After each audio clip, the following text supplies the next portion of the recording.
பண்ணையெல்லாம் பொன் கொழிக்க செய்திடுவோம், அதில் பன்மடங்கு உற்பத்தியை பெருக்கிடுவோம். பண்ணையெல்லாம் பொன் கொழிக்க செய்திடுவோம், அதில் பன்மடங்கு உற்பத்தியை பெருக்கிடுவோம். உழவர் உலகம். கண்மணி பொல்லல் மணியை வளர்த்திடவே நாடும் கருத்துரைக்கும் ஒலிபரப்பை கேட்டிடுவோம். கண்மணி பொல்லல் மணியை வளர்த்திடவே நாடும் கருத்துரைக்கும் ஒலிபரப்பை கேட்டிடுவோம்.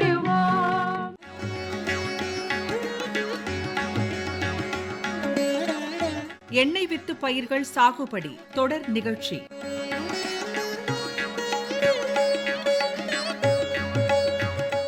செல்வி, இந்தா மல்லிப்பூ சரத்தை தலையில வச்சுக்கோ.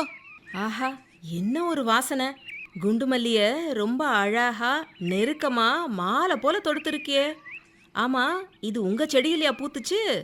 அட ஆமா செல்வி, மாடியில் வச்சிருக்கேன்ல, அந்த செடிகளில் பூத்த பூ தான் இது. அடேயப்பா, இவ்வளவு பூக்கள் பூக்குதா? இந்த வள்ளி, நீயே எனக்கு வச்சு விட்டுரு. ஆகட்டும். அது சரி வள்ளி, நீயும் கொஞ்சம் வச்சிருக்கலாம்ல. மொத்த பூவையும் எனக்கே கொடுத்துட்ட. நேற்று பூத்த பூக்கள்லாம் நான் தானே வச்சுக்கிட்டேன், இன்னைக்கு நீ வச்சுக்கோ. ரொம்ப சந்தோஷம் வள்ளி. பூக்கள் ரொம்ப அழகாகவும் மனசுக்கு நிறைவாகவும் இருக்கு. மல்லிகைப்பூ எனக்கு ரொம்ப பிடிக்குமே. ஆமா, நேற்று நாம பேசின விஷயத்தை பத்தி உங்க மச்சான் கிட்ட கலந்து பேசுனியா இல்லையா? எது? இந்த கடலை பயிர் போடுறத பற்றி தானே பேசுன செல்வி. அவருக்கும் கடலை பயிர் போட்டால் லாபம் பார்க்கலான்னு புரியுது. அப்புறம் என்ன, நிலக்கடலை போடுறதுக்கான வேலைகளை ஆரம்பிச்சிட வேண்டியது தானே? எல்லாம் சரிதான். ஆனால் யாரோட தோட்டத்துலேயோ பொக்கு காய்ங்க கிடச்சிதான். நிலக்கடலை பயிரை பூச்சி நோய்கள்ல இருந்து காப்பாற்றி திரட்சியான பொக்கில்லாத பருப்புகளாக எடுக்கணுமேன்னு யோசிக்கிறாரு. அப்படின்னா சரியான நோய் மேலாண்மை முறைகளை தெரிஞ்சுக்கிட வேண்டியது தானே? அதுவும் சரிதான். வள்ளி, இப்படி வந்து உட்காரு. இன்னைக்கு வானொலியில் ஒலிபரப்பாகிற விவசாய நிகழ்ச்சி கண்டிப்பாக உனக்கு உதவியாக இருக்கும். அப்படியா? அப்போ வானொலி நிகழ்ச்சியை வையி. இதோ வைக்கிறேன். எண்ணெய் வித்து பயிர்களில் ஒருங்கிணைந்த நோய் மேலாண்மை பற்றி திரூர் வேளாண்மை அறிவியல் நிலைய உதவி பேராசிரியர் முனைவர் எஸ் சுதாஷா அவங்க எடுத்து சொல்றாங்க. கவனமா கேட்டுக்க. எண்ணெய் வித்து பயிர்களில் நோய்கள் பொதுவாக காற்று, மண், விதை மூலம் பரவுகின்றன. காற்று மூலம் பரவுகின்ற நோய்கள் பூஞ்சானங்களாலோ அல்லது பாக்டீரியாக்களாலோ அல்லது நச்சுயிரிகளாலோ பரப்பப்படுகின்றன. இந்த எண்ணெய் வித்துக்களில் காற்று மூலம் பரவுகின்ற நோய்கள் இலைப்புள்ளி நோய்கள். இவை 2 வகையான பூஞ்சானங்களால் உருவாக்கப்படுகின்றன. ஒன்று செர்கோஸ்போரா என்ற பூஞ்சானத்தாலும் இன்னொன்று ஆல்டர்னேரியா என்ற பூஞ்சானத்தாலும் ஏற்படுகின்றது. இந்த செர்கோஸ்போரா ஆல்டர்னேரியா பூஞ்சானங்கள் காற்றின் மூலம் தனது வித்துக்களை இலைகளின் மேல் படியச் செய்கின்றன. உலர்ந்த காற்று, ஈரப்பதம் குறைந்த காற்று இதற்கு மிகவும் ஏதுவாக உள்ளது. குறைந்த மழை, அதிகமான ஈரப்பதம் மற்றும் அதிக வெயில் காலங்களிலும் இந்த இலைப்புள்ளி நோய்கள் அதிகமாக இந்த பூஞ்சானங்களால் உருவாக்கப்படுகின்றன. குறிப்பாக வேர்க்கடலையில் டிக்கா இலைப்புள்ளி நோய் என்பது குறிப்பிடத்தக்க இழப்பை விவசாயிகளுக்கு கொடுக்கிறது. இந்த டிக்கா இலைப்புள்ளி நோய் 2 நேரங்களில் பயிரை தாக்குகின்றன. நிலக்கடலை பயிரில் முன்பருவ டிக்கா இலைப்புள்ளி நோய், பின்பருவ டிக்கா இலைப்புள்ளி நோய் என்றும் நாம் கருத்தில் கொள்ளலாம். முன்பருவ டிக்கா இலைப்புள்ளி நோய்கள் விதைத்த 1 மாதத்தில் பயிர்களை தாக்குகின்றன. இந்த புள்ளிகள் பழுப்பு நிறத்தில் அதனை சுற்றி மஞ்சள் ஒளிவட்டத்துடன் காணப்படுகின்றன. பின்பருவ டிக்கா இலை புள்ளிகள் விதைத்த 55 நாட்களில் இலைகளை தாக்குகின்றன. இந்த புள்ளிகள் சுற்றிலும் ஒளிர்வட்டம் இல்லாமல் காணப்படுகின்றன. ஆனால் இந்த 2 இலை புள்ளிகளுமே மிகப்பெரிய சேதத்தை பயிர்களுக்கு ஏற்படுத்துகின்றன. மேலும் இவற்றை வருவதற்கு முன்பே கணிப்பதும் கொஞ்சம் அரிதாகவே இருக்கும். ஆகவே வேளாண் பல்கலைக்கழகங்கள், டிபார்ட்மெண்ட் ஆஃப் அக்ரிகல்ச்சர் இவங்ககிட்ட இருந்து தகவலை பெற்று முன்னெச்சரிக்கையாக இலைப்புள்ளி நோய்களிலிருந்து பயிர்களை காத்துக்கொள்வது அவசியம். இவை காற்றில் பரவி வருவதால் இவற்றுக்கு இயற்கையோ அங்கக வேளாண்மை முறைகளை விட வேதியியல் முறைகளே சிறந்தது.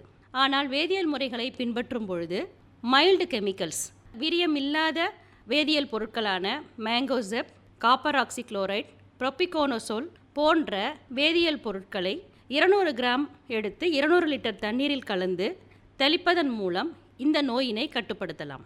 நோயின் வீரியத்தை பொறுத்து 2 அல்லது 3 முறை 15 நாட்களுக்கு ஒரு முறை பின்பற்றுவது நல்லது. அடுத்ததாக காற்றின் வழியாக வருகின்ற நோய் துருநோய். துருநோய் என்பது இலைகளின் அடிப்பகுதியை அதிகமாக தாக்குகின்றன. இவை பல்லாயிரக்கணக்கான பூஞ்சான வித்துக்களாக வந்து இலைகளின் மேல் அழுந்தி அவற்றில் கொரகொரப்பான பழுப்பு நிற உருவத்தை ஏற்படுத்துகின்றன. இவற்றின் வீரியம் அதிகரிக்கும் பொழுது இலைகள் மஞ்சளாகி உதிர்ந்து பயிர்களின் வளர்ச்சியும் மிகவும் பாதிக்கப்படுகிறது. இந்த துரு நோயை கட்டுப்படுத்த உதவும் ஒரு வேதிப்பொருள் நனையும் கந்தகம், வெட்டபிள் சல்ஃபர் என்று கூறுவார்கள். 0.2% வெட்டபிள் சல்ஃபரை பயிர்களுக்கு தெளிப்பதன் மூலம் துரு நோயிலிருந்து பயிர்களை காப்பாற்ற முடியும். அடுத்ததாக நிலக்கடலை, எள், சூரியகாந்தி, ஆமணக்கு போன்ற 4 எண்ணெய் வித்து பயிர்களையும் தாக்கக்கூடிய ஒரு காற்றின் வழியாக வருகின்ற பூஞ்சான நோய் சாம்பல் நோய். பல்லாயிரக்கணக்கில் பூஞ்சான வித்துக்கள் காற்றின் வழியாக பரவி இலைகளின் மேல் படிந்து அவற்றை பச்சையம் தெரியாமல் மூடிக்கொள்வதால் அவற்றில் நடக்கக்கூடிய ஒளிச்சேர்க்கை தடைப்பட்டு இலைகள் மஞ்சளாகி உதிர்ந்து பயிர் வளர்ச்சி தடைப்படுகிறது. இவற்றை முன்னெச்சரிக்கை நடவடிக்கை எடுப்பதன் மூலம் மிக எளிதாக கட்டுப்படுத்தலாம். சாம்பல் நோய்க்கும் ப்ரோபிகோனோசோல், மேங்கோசோப் போன்ற மைல்டு வேதிப்பொருட்களை நாம் உபயோகிப்பது நல்லது. அடுத்ததாக அடிச்சாம்பல் நோய் பனிக்காலத்தில் ஏற்படுகிறது. இந்த அடிச்சாம்பல் நோயை நன்கு கவனித்து பரிந்துரைகளை மேற்கொள்ள வேண்டும். ஏனெனில் அடிச்சாம்பல் நோய்க்கு மெட்டலாக்சில் என்ற வேதிப்பொருள் மட்டுமே நல்ல பலனை தரும். இந்த அடிச்சாம்பல் நோயை ஏற்படுத்தும் பூஞ்சானம் மற்ற பூஞ்சானங்களிலிருந்து வேறுபடுவதால் இதனை சரியாக கவனித்து தெளிக்க வேண்டும். இவ்வாறாக இந்த 5 காற்றின் வழியாக வருகின்ற பூஞ்சான நோய்களும் நிலக்கடலை, எள், சூரியகாந்தி, ஆமணக்கு பயிர்களை வெகுவாக தாக்குகின்றன. இவை இப்பயிர்களில் ஏற்படுத்தும் தாக்கம் ஒரே விதமாக இருப்பதால் இவற்றை நாம் கட்டுப்படுத்த ஊடுபயிர் பின்பற்றலாம். கம்பு மற்றும் சோளம் போன்ற ஊடு பயிர்களை எண்ணெய் வித்து பயிர்களோட 1:7 அல்லது 1:5 வரிசை என்ற முறையிலும் நாம் ஊடுபயிர் செய்யும் பொழுது இந்த நோய்கள் கட்டுப்பாட்டுக்கு வரும். இரண்டாவதாக காற்றிலிருந்து வருகின்ற இந்த பூஞ்சான வித்துக்கள் மண்ணில் தங்கி இருப்பதால் ஒவ்வொரு முறையும் மண்ணை ஆழ உழுது பின்பு நாம் பயிரிடுவது நலம். அடுத்ததாக மண் மற்றும் விதை மூலமாக பரவுகின்ற நோய்கள். நிலக்கடலை, எள், சூரியகாந்தி மற்றும் ஆமணக்கு பயிர்களில் மண் மற்றும் விதை மூலமாக பரவுகின்ற நோய்கள் ஒரே மாதிரியாகவே உள்ளன. ஃபிசேரியம், மேக்ரோஃபோமினா, ஸ்க்ளீரோஷியம் என்ற விதவிதமான பூஞ்சானங்களால் இந்த நோய்கள் ஏற்படுகின்றன. இவை மண்ணிலும் தங்கி வெகு காலத்திற்கு நோய்களை பரப்ப ஏதுவாக இருக்கும். மேலும் இவை தங்கி இருப்பதால் இவை விதை மூலமும் அடுத்த தலைமுறைக்கு பரவுகின்ற வாய்ப்பு உள்ளது. எனவே இந்த ஃபிசேரியம், மேக்ரோஃபோமினா, ஸ்க்ளிரோஷியம் போன்ற பூஞ்சானங்கள் வேரழுகல் நோயையும் தண்டழுகல் நோயையும் இந்த பயிர்களுக்கு ஏற்படுத்துகின்றன. பக்க வேர்கள் முதலில் பாதிக்கப்படுகின்றன. பாதிக்கப்பட்ட செடிகள் அந்த ஊன்றும் தன்மையை இழந்து அவற்றை பிடுங்கும் பொழுது எளிதாக கையோடு வந்துவிடும். மேலும் ஆணிவேரும் இதில் பாதிக்கப்பட்டிருக்கும். எனவே இதை தடுப்பதற்கு நிலத்தில் தண்ணீர் தேக்கம் அதிகமாக இல்லாமல் பார்த்து கொள்ள வேண்டும். இதன் பூஞ்சான வித்துக்கள் மண்ணிலேயே எப்பொழுதும் தங்கி இருப்பதால் இந்த பூஞ்சான வித்துக்களை முன்னெச்சரிக்கையாகவே நாம் கையாள வேண்டும். கோடை உழவு, பயிர் சுழற்சி முறை, ஊடு பயிர் பின்பற்றுதல் போன்றவை இந்த நோய்களை தடுப்பதற்கான பர்மனண்ட் தீர்வுகளாக இருக்க முடியும். எனவே நிலத்தை பண்படுத்தும் பொழுது நன்கு மக்கிய தொழு உரத்துடன் ட்ரைகோடெர்மா, பேசிலஸ் சப்டிலிஸ் போன்ற பூஞ்சான கட்டுப்பாட்டு முறைகளை ஒரு ஏக்கருக்கு 5 டன் என்ற முறையில் தொழு உரத்தையும் ட்ரைகோடெர்மா, பேசிலஸ் போன்றவற்றை ஒரு ஏக்கருக்கு 1 கிலோ என்ற விதத்திலும் கலந்து மண்ணில் செலுத்தி நன்கு ஆழ உழ வேண்டும். அடுத்த முறையாக நோய் தீவிரமாக இருக்கும் பட்சத்தில் ட்ரைகோடெர்மா கொண்டு விதைகளை நேர்த்தி செய்ய வேண்டும். அதாவது 1 கிலோ விதைக்கு 5 கிராம் என்ற அளவில் ட்ரைகோடர்மாவுடன் விதைகளை கலந்து ஒரு இரவு முழுவதுமாக வைத்திருந்து அடுத்த நாள் நாம் நடவுக்கு எடுத்து செல்லும் பொழுது அந்த விதைகள் மண்ணில் இருக்கும் பூஞ்சானங்களை எதிர்க்கும் வல்லமை பெற்றதாக இருக்கும். இதில் குறிப்பாக சூரியகாந்தியில் சார்கோல் அழுகல் என்ற ஒரு நோய் மேக்ரோஃபோமினா என்ற பூஞ்சானத்தால் அதிகமாக தாக்கப்படுகின்றன. இந்த மேக்ரோஃபோமினா என்பது மண் மிகவும் உலர்ந்த தன்மையில் இருக்கும்பொழுது மிகவும் வீரியமாக இருந்து சூரியகாந்தி பயிர்களில் முழுவதுமாக இழப்பை ஏற்படுத்துகின்றன. இந்த சார்கோல் அழுகல் நோய் வரும்பொழுது சூரியகாந்தி பயிர்களின் வேர் மற்றும் அடித்தண்டு பகுதிகள் அழுக ஆரம்பிக்கின்றன. இதனால் வேர்கள் உறிஞ்சும் திறன் குறைந்து செடிகள் கீழே விழ ஆரம்பிக்கின்றன. மேலும் பாதிக்கப்பட்ட வேர் பகுதியை பிளந்து பார்க்கும் பொழுது இந்த மேக்ரோஃபோமினா பூஞ்சானத்தின் வெண்மையான பூசண வளர்ச்சி காணப்படுகிறது. இவை சைலம் ஃப்ளோயம் வழியாக உணவு கடத்தலையும் நீர் கடத்தலையும் முழுவதுமாக தடை செய்து பயிர்களின் வளர்ச்சியை நின்று போகச் செய்கின்றன. அடுத்ததாக வேர்க்கடலையில் கழுத்து அழுகல் நோய், இது அஸ்பர்ஜில்லஸ் நைஜர் என்ற ஒரு பூஞ்சானத்தால் ஏற்படுவது. நோயற்ற விதைகளை பயன்படுத்துவதன் மூலமே 75 விழுக்காடு அளவுக்கு இந்த நோயை நம்மால் கட்டுப்படுத்த முடியும். கழுத்து அழுகல் நோய் 3 நிலைகளில் ஏற்படுகிறது. இவை முதலில் சிறு புள்ளிகளாக தோன்றி 2வது நிலையில் வாடல் நிலை ஏற்படுகிறது. 3வது நிலையில் அதிக வீரியமான நிலையில் இந்த நாற்றுகள் இறந்து போகும். இதுவே கழுத்து அழுகல் நோய். இந்த நோய் ஏற்பட்ட பிறகு பயிரை காப்பாற்றுவது மிகவும் அரிதான ஒரு விஷயம். அதிக வெப்பநிலை இருக்கும் பொழுதும் குறைந்த ஈரப்பதம் இருக்கும் பொழுதும் அந்த விதமான மண்ணில் இந்த அஸ்பர்ஜில்லஸ் நைஜர் என்ற பூஞ்சானத்தால் ஏற்படுகின்ற கழுத்து அழுகல் நோயின் தீவிரம் மிகவும் அதிகமாக காணப்படும். ஆகவே இந்த நோயை கட்டுப்படுத்த நன்கு மக்கிய தொழு உரத்தை ட்ரைகோடர்மா மற்றும் பேசில்லஸ் சப்டிலிஸ் இவற்றுடன் கலந்து மண்ணில் இட வேண்டும். அடுத்ததாக மொட்டுக்கருகல் நோய். இந்த மொட்டுக்கருகல் நோய் ஒரு நச்சுயிரியால் ஏற்படுகிறது. இந்த நச்சுயிரியை செடிகளை தாக்கும் இலைப்பேன்கள் கொண்டு வந்து பரப்புகின்றன. ஆகவே இந்த மொட்டுக்கருகல் நோயை நாம் கட்டுப்படுத்த முயலும் பொழுது இலைப்பேன்களையும் கட்டுப்படுத்துவது மிகவும் முக்கியமானதாக கருதப்படுகிறது. இந்த மொட்டுக்கருகல் நோயை எவ்வாறு அறிவது? இந்த மொட்டுக்கருகல் நோய் தாக்கும் பொழுது பச்சை நிற புள்ளிகள் இலைகளில் வளையங்களில் ஏற்படுகின்றன. இந்த வளையங்களில் ஏற்படும் இந்த புள்ளிகள் சிறிது சிறிதாக பரவி வளர்கின்ற மொட்டுக்களில் வரும்பொழுது அந்த மொட்டுக்கள் உடனடியாக கருகிவிடும். மேலும் பாதிக்கப்பட்ட செடிகள் மிகவும் வளர்ச்சி கொன்றி இந்த இடைப்பட்ட கணுக்களுடைய உயரம் குறைந்து காணப்படும். இதற்கு பிறகு இந்த செடிகளில் பூத்தலும் காய்த்தலும் நடைபெறுவது மிகவும் அரிது. இந்த மொட்டுக்கருகல் நோயை பரப்பும் இலைப்பேன்களை கட்டுப்படுத்த மஞ்சள் அட்டை ஒட்டுப்பொறி ஒரு ஏக்கருக்கு 12 என்ற அளவில் நிறுவ வேண்டும்.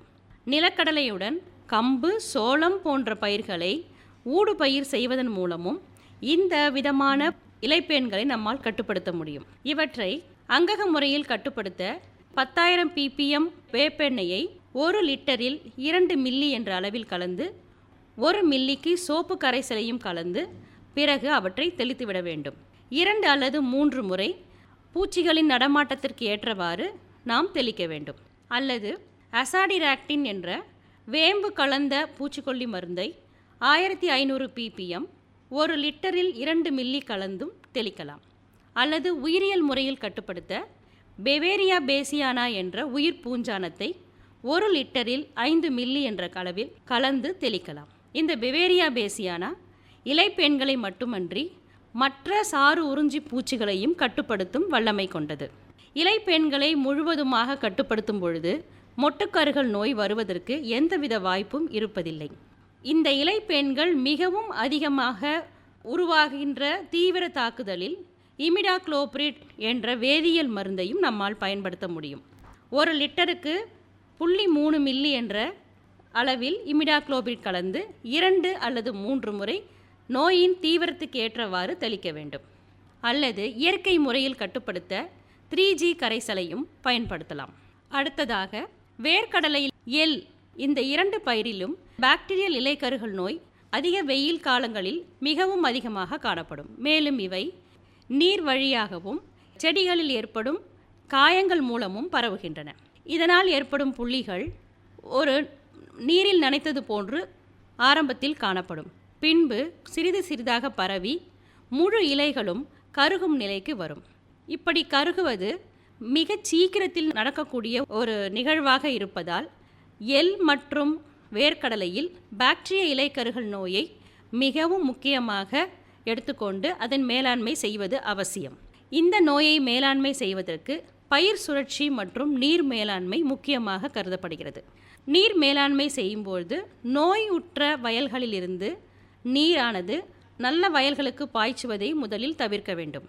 எதிர்ப்பு ரகங்கள் இருப்பின் அவற்றை உபயோகப்படுத்தலாம்.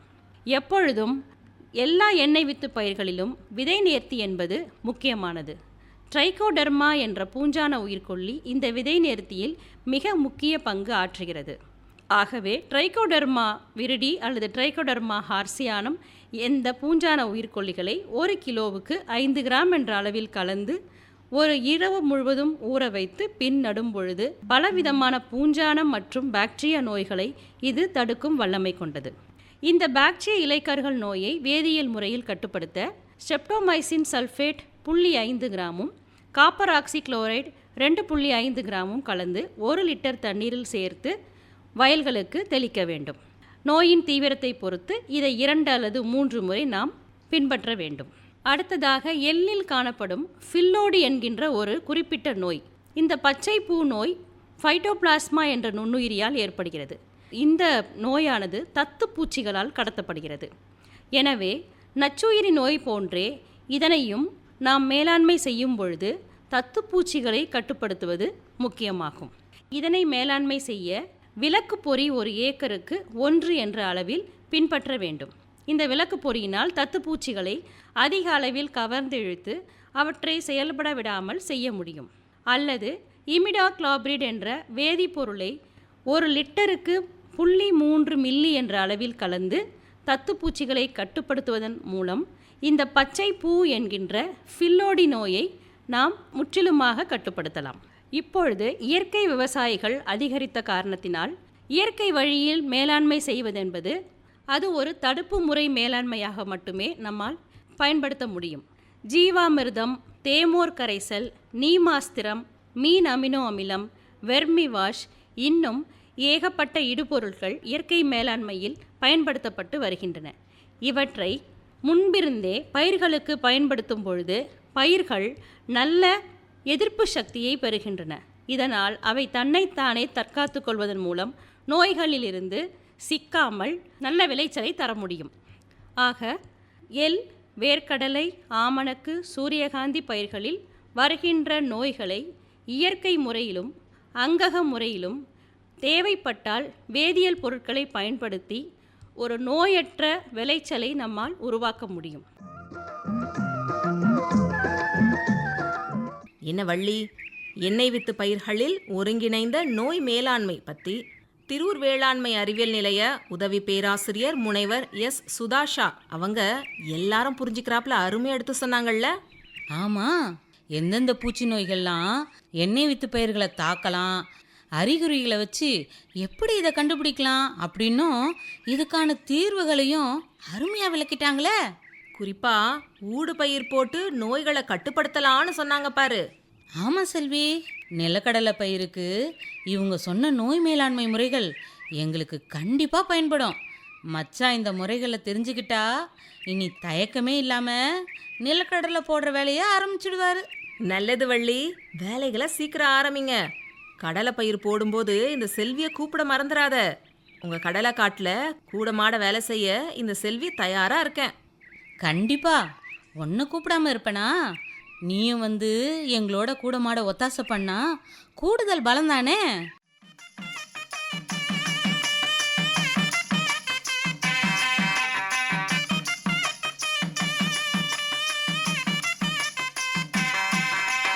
அரட்டி அடிக்க வேணும் எல சுருட்டு புழுவனியும், விரட்டி அடிக்க வேணும் எல சுருட்டு புழுவனியும், விளக்கு பொறி வைக்கணும் புழுவ விலக்கி அழிக்க வேணும், விளக்கு பொறி வைக்கணும் புழுவ விலக்கி அழி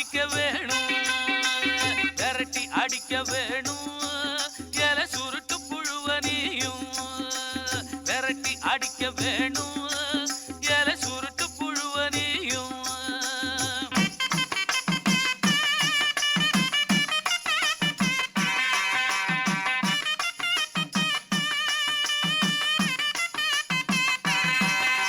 வெள்ளை நிற முட்டைகளை கொள்ளை கொள்ளையாக இலை மேல இட்டு வைக்கும் வெள்ளை நிற முட்டைகளை கொள்ளை கொள்ளையாக இலை மேல இட்டு வைக்கும் அந்த பூச்சி இலை மேல இட்டு வைக்கும் பின்ன சில நாளில் பச்சை புழுவாகி இலைய சுருட்டி வாழும் பின்ன சில நாளில் பச்சை புழுவாகி இலைய சுருட்டி வாழும் நெற்பயிரின் இலைய சுருட்டி வாழும் விரட்டி அடிக்க வேணும் இலை சுருட்டு புழுவ நீயும் விளக்கு பொறி வைக்கணும் புழுவ விலக்கி அழிக்க வேணும் விரட்டி அடிக்க வேணும் இலை சுருட்டு புழுவ நீயும் இனி தொடர்வது வேளாண் செய்திகள். பட்டுப்புழு வளர்ப்பில் கிருமி நாசினிகளின் பயன்பாடு.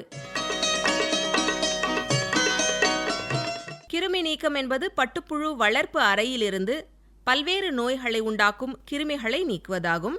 இச்செயல் பட்டுப்புழு வளர்ப்பில் மிகவும் முக்கிய பங்கு வகிக்கிறது. பட்டுப்புழு பல்வேறு வகையான நோய் கிருமிகளினால் பாதிக்கப்படும் போது கூடு விளைச்சலில் பெருமளவு இழப்பு ஏற்படும். பட்டுப்புழுவினை நோய் வந்த பிறகு அகற்றுவது முடியாத செயலாகும். எனவே நோயினை வருமுன் காப்பதே சாலச் சிறந்தது. இதற்கு பயன்படும் காரணிகள் கிருமி நாசினிகள் என்று அழைக்கப்படுகின்றன. நடைமுறையில் கிருமி நாசினிகளை வளர்ப்பறை கிருமி நாசினிகள் மற்றும் படுக்கை கிருமி நாசினிகள் என இருவகையாக பிரிக்கலாம். சூரிய ஒளி, நீராவி, உலர்ந்த வெப்பம் மற்றும் நெருப்பு போன்றவை பொதுவாக பயன்படுத்தப்படும் இயற்பியல் காரணிகளாகும். இவற்றில் சூரிய ஒளியின் வெப்பத்தின் மூலமும் அதிலிருந்து வெளிப்படும் புற ஊதா கதிர்கள் மூலமும் வளர்ப்பு அறை மற்றும் வளர்ப்புக்கு பயன்படுத்தப்படும் சாதனங்களின் மேற்பரப்பில் உள்ள நோய் கிருமிகள் அழிக்கப்படும். உலர்ந்த வெப்பம் ஆக்சிஜனேற்றம் என்ற செயலின் மூலம் நுண்ணுயிரிகளை அழிக்கும். இது நீராவியை விட குறைந்த அளவே தேவைப்படும். உலர்ந்த வெப்பம் நோய் கிருமிகளை அழிக்க நீண்ட நேரம் எடுத்துக்கொள்ளும். இதனால் நோய் நீக்கத்தின் போது வளர்ப்பு சாதனங்கள் பழுதடைய வாய்ப்பிருக்கிறது. நீராவி இது நுண்ணுயிரியிலுள்ள புரதங்களை நிர்மூலமாக்கி நோய்க்கிருமியை அழிக்கிறது. நெருப்பு இது நோய்க்கிருமிகளை அழிப்பதோடு புழு வளர்ப்பு சாதனங்களை பெருமளவு சேதப்படுத்தும். நெருப்பு நுண்ணுயிரிகளை எரித்து அழிக்கும். ஆனால் நெருப்பினை பயன்படுத்துவது மிகவும் ஆபத்தானது. எனவே மிகவும் எச்சரிக்கையுடன் பயன்படுத்த வேண்டும். வேதியியல் காரணிகள். ஒரு சிறந்த கிருமி நாசினி வளர்ப்பறையிலுள்ள அனைத்து நோய்க்கிருமிகளையும் அழிக்க வல்லதாகும். மனிதன் மற்றும் விலங்கினங்களிலிருந்து தீங்கு ஏற்படுத்தா வண்ணமும் இருக்க வேண்டும். வேதியியல் காரணிகளுள் ப்ளீச்சிங் தூள், நீர்த்த சுண்ணாம்பு, குளோரின் டை ஆக்சைடு மற்றும் ஃபார்மலின் போன்றவை பட்டுப்புழு வளர்ப்பில் நோய் நீக்கம் செய்வதற்கு பயன்படுத்தப்படுகின்றன. ப்ளீச்சிங் தூளினை நீண்ட நாள் பயன்படுத்துவதினால் இரும்பினாலான வளர்ப்பு சாதனங்கள் துருப்பிடித்து பழுதடைய வாய்ப்பிருக்கிறது. நீர்த்த சுண்ணாம்பு இது வளர்ப்பறை கிருமி நாசினியாகவும் படுக்கை கிருமி நாசினியாகவும் பயன்படுகிறது. இது வைரஸ் நோய்களை கட்டுப்படுத்துவதில் பெரும் பங்கு வகிக்கிறது. சுண்ணாம்பு தூளினை ப்ளீச்சிங் தூள் சேர்த்து 95:5 என்ற விகிதத்தில் வளர்ப்பு அறையினை சுற்றி இடும்போது நோய் பரவாமல் பெருமளவில் தடுக்கப்படுகிறது. குளோரின் டை ஆக்சைடு இது குளோரினை விட 2.5 மடங்கு வீரியமானது. மேலும் இது வளர்ப்பு சாதனங்களுக்கு எந்தவித பாதிப்பையும் ஏற்படுத்துவது இல்லை. இதனை பயன்படுத்துவது மிகவும் எளிமையானது. ஃபார்மலின் இது ஏனைய கிருமி நாசினிகளை விட வீரியம் மிக்கது. அதிக வெப்பம் மற்றும் ஈரமான சூழ்நிலையில் இதன் செயல்பாடு அதிக அளவில் இருக்கும். இதனை நீண்ட நாட்களுக்கு பயன்படுத்துவதினால் கையாள்பவர்களுக்கு புற்றுநோய் வருவதற்கு வாய்ப்பு அதிகமாக இருக்கிறது. எனவே இது தற்போது பட்டுப்புழு வளர்ப்பில் தடை செய்யப்பட்டுள்ளது. அடுத்து படுக்கை கிருமி நாசினிகள் பற்றி தெரிந்து கொள்ளலாம். புழு வளர்ப்பு படுக்கையின் மீதுள்ள பல்வேறு வகையான நோயை உண்டாக்கும் கிருமிகளை அகற்றுவதற்கு பயன்படுத்தப்படும் காரணிகள் படுக்கை கிருமி நாசினிகள் என்று அழைக்கப்படுகின்றன. இதனை ஒவ்வொரு தோலுரிப்புக்கு பின்னும் பரிந்துரைக்கப்பட்ட அளவில் தெளித்து சுமார் அரை மணி நேரம் கழித்த பின்னரே புழுக்களுக்கு உணவு அளிக்க வேண்டும். படுக்கை கிருமி நாசினி தெளிப்புடன் உணவு அளித்தால் புழுக்களின் உணவு உட்கொள்ளும் திறன் குறைந்து பட்டுக்கூடு விளைச்சல் இழப்பு ஏற்பட வாய்ப்புள்ளது. இவ்வாறு படுக்கை கிருமி நாசினிகளை பயன்படுத்தினால் நோய்கள் புழுக்களை தாக்காத வண்ணம் பாதுகாக்கலாம். இனி கிருமி நீக்கம் செய்யும் முறைகளை தெரிந்து கொள்ளலாம். வளர்ப்பு அறை மற்றும் உபகரணங்களை கிருமி நீக்கம் செய்தல். இளம் புழு வளர்ப்பு அறையை கிருமி நீக்கம் செய்ய 2.5% குளோரின் டை ஆக்சைடு மற்றும் 0.5% நீர்த்த சுண்ணாம்பு கரைசலை சதுர மீட்டருக்கு 2 லிட்டர் என்ற அளவில் தெளிக்க வேண்டும். 5% ப்ளீச்சிங் தூள் கலந்த சுண்ணாம்பு கரைசலை சதுர மீட்டருக்கு 200 கிலோ என்ற அளவில் வளர்ப்பு அறையை சுற்றிலும் வழித்தடங்களிலும் தூவ வேண்டும். அவற்றின் மீது சதுர மீட்டருக்கு 1 லிட்டர் நீர் என்ற அளவில் தெளிக்க வேண்டும். புழு வளர்ப்பிற்கு 3 நாட்களுக்கு முன்பாக வளர்ப்புக்கு பயன்படுத்தப்படும் உபகரணங்களை 2% ப்ளீச்சிங் தூள் கரைசலில் மூழ்கும்படியாக வைத்து பின்னர் எடுத்து வெயிலில் உலர்த்தி பயன்படுத்த வேண்டும். அடுத்து கிருமி நீக்கம் செய்தல் பற்றி தெரிந்து கொள்ளலாம். பட்டுப்புழு வளர்ப்பில் ஏற்படும் பல்வேறு நோய்களினால் பெருமளவில் பட்டுக்கூடு விளைச்சல் குறைந்து பொருளாதார இழப்பு ஏற்படுகிறது. நோயினை வருமுன் காப்பதே சாலச் சிறந்ததாகும். நோய் வந்தபின் பட்டுப்புழுக்களை பாதுகாக்க இயலாது. எனவே சுகாதார முறையில் புழுக்களை வளர்ப்பதற்கும் அதிக பட்டுக்கூடு விளைச்சலை பெருக்குவதற்கும் கிருமி நீக்கம் மிகவும் அவசியமான ஒன்றாகும். சிபாரிசு செய்யப்படும் கிருமி நாசினி கொண்டு தேவையான அளவு சரியான முறையில் தகுந்த நேரத்தில் கிருமி நீக்கம் செய்யும் பொழுது பட்டுப்புழுவை தாக்கக்கூடிய பாக்டீரியா, வைரஸ், பூஞ்சான மற்றும் புரோட்டோசோவா நோய்க்கிருமிகள் அழிக்கப்படுகின்றன. புழுக்களை வளர்ப்பு அறைக்கு கொண்டு வருவதற்கு 5 நாட்கள் இருக்கும் பொழுது வளர்ப்பு அறையை நீர் கொண்டு சுத்தமாக கழுவ வேண்டும். பின்னர் 2.5% குளோரின் டை ஆக்சைடு மற்றும் 0.5% நீர்த்த சுண்ணாம்பு கரைசலை சதுர மீட்டருக்கு 1.5 லிட்டர் என்ற அளவில் தெளிக்க வேண்டும். 3 நாட்களுக்கு பின்னர் மீண்டும் குளோரின் டை ஆக்சைடு அல்லது ப்ளீச்சிங் பவுடர் கொண்டு வளர்ப்பு அறை மற்றும் வளர்ப்புக்கு பயன்படுத்தப்படும் கருவிகளை கிருமி நீக்கம் செய்து 24 மணி நேரத்திற்கு வளர்ப்பு அறையை மூடி வைக்க வேண்டும். 2 நாட்களுக்கு முன்னர் 5% ப்ளீச்சிங் பவுடர் தூள் கலந்த சுண்ணாம்பு கரைசலை சதுர மீட்டருக்கு 200 கிராம் என்ற அளவில் வளர்ப்பு அறையை சுற்றிலும் வழித்தடங்களிலும் தூவ வேண்டும். பின்னர் அவற்றின் மீது சதுர மீட்டருக்கு 1 லிட்டர் நீர் என்ற அளவில் தெளிக்க வேண்டும். 1 நாள் முன்னர் ஜன்னல்களை திறந்து தகுந்த காற்றோட்டத்தை ஏற்படுத்த வேண்டும். புழு வளர்ப்பிற்கு பயன்படுத்தப்படும் அனைத்து உபகரணங்களையும் 2% ப்ளீச்சிங் தூள் மற்றும் 0.3% சுண்ணாம்பு கரைசலில் 30 நிமிடங்கள் நன்கு ஊற வைக்க வேண்டும். பின்னர் உபகரணங்களை சூரிய ஒளியில் 5 முதல் 6 மணி நேரங்கள் நன்கு உலர வைத்து எடுத்து புழு வளர்ப்பின் போது பயன்படுத்த வேண்டும். இது போன்ற நோய் நீக்க முறைகளை சரியாக செய்வதன் மூலம் நோய்களின் தாக்குதலிலிருந்து பட்டுப்புழுக்களை பாதுகாக்கலாம். இதுவரை வேளாண் செய்திகள் கேட்டீர்கள்.